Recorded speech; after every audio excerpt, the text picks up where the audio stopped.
Wir fahren, fahren, fahren mit der ganzen Bahn.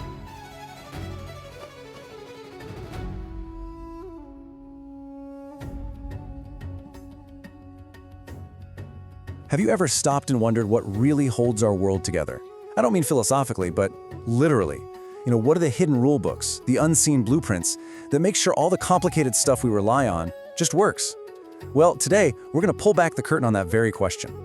I mean, think about it. It's a huge question, right?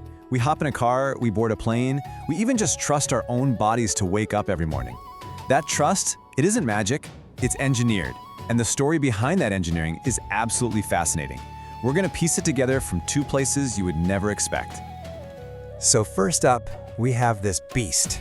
It's a document from the Federal Aviation Administration, the FAA, and it's hundreds of pages long. This is basically the rule book for how to make sure a helicopter is safe to fly. It's super dense, really technical, and just packed with an incredible amount of detail. And for our second source, we've got this, a medical research paper all about measuring heart function in patients during a stress test. Now, I know what you're thinking. What on earth could a helicopter manual and a cardiology study possibly have in common? Well, it turns out they speak the exact same language, the universal language of safety. It all starts here. If you want to build something that people can trust their lives with, first, you have to know exactly how it breaks. You have to find its limits. You got to push it methodically and scientifically right to the very edge. So check this out. It might seem a little weird at first, but what you're seeing here is engineers planning to break something on purpose. This schematic from that FAA manual shows a dynamic crash test for a helicopter seat. They're slamming it with massive force to see how the floor and the seat itself bend and break. See, they aren't just hoping it stays in one piece. They need to know precisely how and when it fails. And this is anything but random.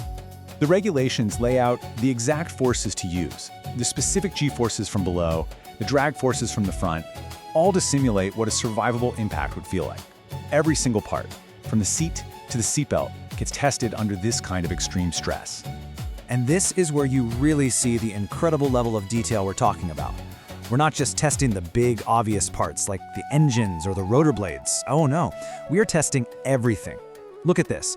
These are diagrams for testing simple little hose assemblies. They get pulled and twisted until they snap, and that table on the right, that specifies the exact pounds of force every single fitting has to be able to take. This is what building trust looks like, down to the smallest bolt. Okay, so let's jump from engineered metal completely over to human biology. This quote from our cardiology paper talks about finding something called the anaerobic threshold. Now, it sounds complicated, but what they're really doing is the exact same thing as the engineers. They're stress testing a machine. Only this time, the machine is the human body. A CPX test, or a cardiopulmonary exercise test, is just a controlled, carefully monitored way of pushing the body's heart and lung system to its limit. Just like the engineers with the helicopter seat, doctors are finding the breaking point. Not to hurt the patient, of course, but to understand what the system is capable of so they can figure out how to operate safely within those limits. It's the same idea, just a different kind of machine. And this is so crucial. Understanding the limits is really just step one, because real safety design, the best safety design, isn't actually about preventing failure completely, because that's impossible. It's about designing a system that can handle failure gracefully when it eventually happens. In the world of engineering, this whole process has a name. It's called a failure modes and effects analysis, or FMEA for short. It's basically a structured way of imagining everything that could possibly go wrong, and then making a plan for it. The process itself is just beautifully logical. It's really just a series of questions. First, what's this part supposed to do? Second, okay, how could it fail? Third, and if it fails, what happens next? What's the fallout? And then fourth, this is the big one. How can we design a way to soften the blow? Can we add a backup, a warning light, a workaround?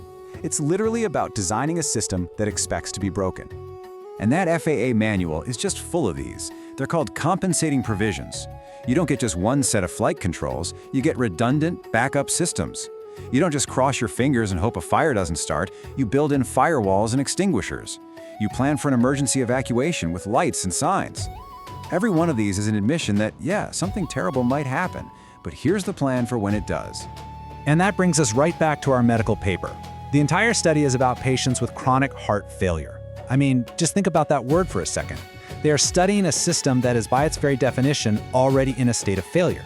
So the goal of the stress test isn't to prevent the heart from failing.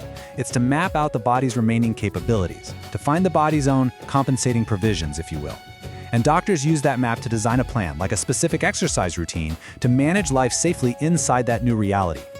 So this all leads us to the final, and honestly the most important piece of this whole puzzle. Because whether you're talking about a helicopter or a heart, right at the center of that system, there's a person. And the whole point of safety design is to make the system work for them. And this just lays it out so perfectly. Look at this side by side. On the left, the aviation manual is obsessed with the pilot's experience, making sure they have a clear view, simple controls, things that reduce how much work they have to do. And on the right, the cardiology paper has almost the exact same goals for the patient, improving their symptoms, increasing what they can physically do, finding a therapy that makes their life better. In both cases, the really complex machine is being built around the human at its core. This quote from the FAA manual just says it all.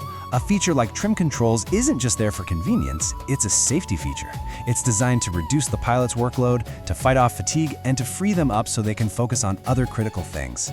The machine is actively designed to make up for the natural limits of its human operator.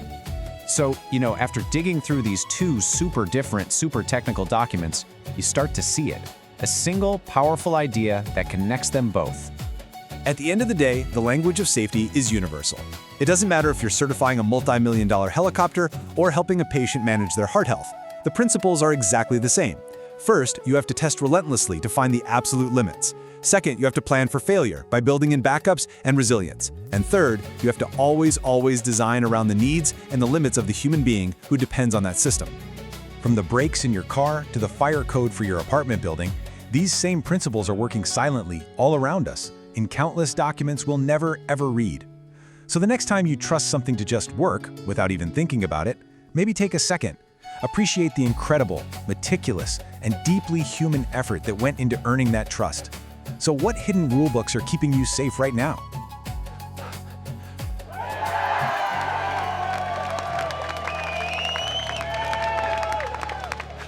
The idea of creating a blueprint of safety just by listening to the heart's own language, that's pretty powerful stuff. Well, today we're diving into a really fascinating new way to use that idea.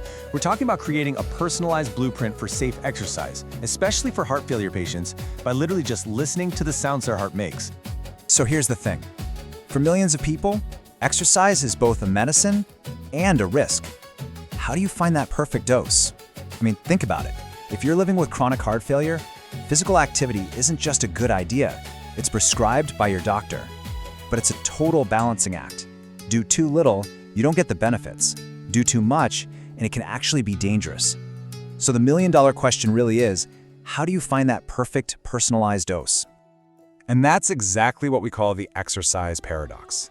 It's this incredibly delicate balance that scientists and doctors are working so hard to figure out. And let's be super clear here. For patients with chronic heart failure, exercise therapy isn't just a nice suggestion. We're talking about a treatment that is recommended with the highest level of evidence possible. Seriously, Class I, Level A. That means it is a proven, absolutely powerful tool for making symptoms better and just improving overall quality of life. Okay, so here's that paradox in a nutshell. You get the intensity right, boom, symptoms improve, you can do more, you feel better. But get the intensity wrong, push just a little too far, well, that's when things can get dangerous, even harmful. The very thing that's supposed to help can hurt. So yeah, the stakes are incredibly high. So how do we find that just right zone? Well, it all comes down to finding this critical marker called the anaerobic threshold, or AT for short. The best way to think about it is like a tipping point. Below this point, your body's humming along, making energy with plenty of oxygen. But as soon as you cross that line, your body has to shift gears. It starts producing energy in a way that doesn't use oxygen, and that's way less efficient. Now, for most of us, that's totally fine for a bit. But for a heart patient, staying above that threshold for too long, that can be really risky. All right, so this tipping point is obviously super important. So how do doctors find it right now? Let's take a look at what's considered the gold standard. The current method is something called cardiopulmonary exercise testing, or CPX. It's pretty involved. You've got a patient on a bike or a treadmill, and they're wearing this mask that's connected to all sorts of equipment. And what that mask is doing is analyzing every single breath they exhale. By measuring the gases, the oxygen and carbon dioxide, doctors can pinpoint that exact moment the body crosses over its anaerobic threshold. And that measurement is what they use to prescribe a safe level of exercise. But here's the catch with CPX testing.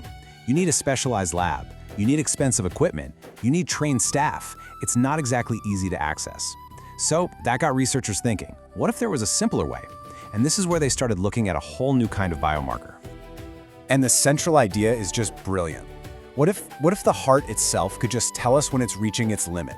Instead of analyzing the breath, what if we could just listen directly to the engine? This is the simple but powerful question that's driving some really innovative research. And this brings us to cardiac acoustic biomarkers, or CABs. This is that heart language we've been talking about. All the rich information hidden inside the sound of a heartbeat. See, a special algorithm isn't just listening for the lub-dub. It's analyzing really subtle changes in the timing and the intensity of those sounds, especially as the heart is put under stress during exercise. The whole idea here was to see if this sound data, all by itself, could pinpoint that anaerobic threshold, without needing all that gas analysis equipment. So, it's a fantastic idea in theory, right? But the real question is, does it actually work? Well, let's dive into how the researchers decided to put sound to the test. So, for this exploratory study, they worked with 37 heart failure patients who went through the whole process. These are the real people whose hearts provided all the crucial data for this new idea. And here's just a quick snapshot of the group. The average age was around 72 years old, and it was mostly men. You can see the most common cause of their heart failure was ischemic heart disease, and a pretty significant chunk, about 40%, had a pacing device. So this gives you a really good sense of the kind of real-world patients this tech could one day help. So how did they actually test this? The method was really pretty clever. First, every patient did the standard CPX test. On the bike, breathing into the mask. But here's the key. At the exact same time, a separate device was recording their heart sounds, the CABS. After the test, they had 3 medical experts independently look at the CPX data to find the AT the old-fashioned way. Then, they let an algorithm analyze only the heart sound data to find its own AT. The final step? Just compare the results. And this quote from the study really nails it. It was a direct, head-to-head comparison. On one side, you have the judgment of 3 human experts using the gold standard method, and on the other, you have this new estimation algorithm using only sound. The big question was, would the heart's own acoustic blueprint match the blueprint they got from analyzing the breath? And honestly, the results of this comparison could point toward a completely new future for how we think about fitness and cardiac therapy. So, what did they find? The verdict is, it looks promising. The study found a really encouraging correlation between the two methods. Basically, the tipping point the algorithm found just by listening to the heart lined up surprisingly well with the one found by the traditional gas analysis. This is a huge first step for a whole new approach. So why does this matter so much? I mean, what's the big deal? Well, think about it. This could open the door to a much, much simpler and more accessible way to find that safe exercise sweet spot. Imagine being able to figure this out without a big, complicated lab. It could be done in way more clinics, maybe even remotely one day. It gives us a brand new blueprint for personalizing therapy, and it could empower so many more patients to exercise safely. Now, we have to keep in mind this was an early exploratory study. It's a proof of concept. And just for full transparency, it's worth noting that the study was supported by the Asahi Kasei Corporation, and some of the authors do have ties to the company. That's pretty standard for this type of research, especially when a new device is involved, but it's always good to know. So yeah, there's definitely more research to be done. But this opens up a really incredible possibility, doesn't it? It kind of leaves us with this final, amazing thought. Could your future workout be prescribed by the sound of your own heart? Imagine a world where your perfect, safest exercise plan isn't figured out in some complicated lab, but is just listened for.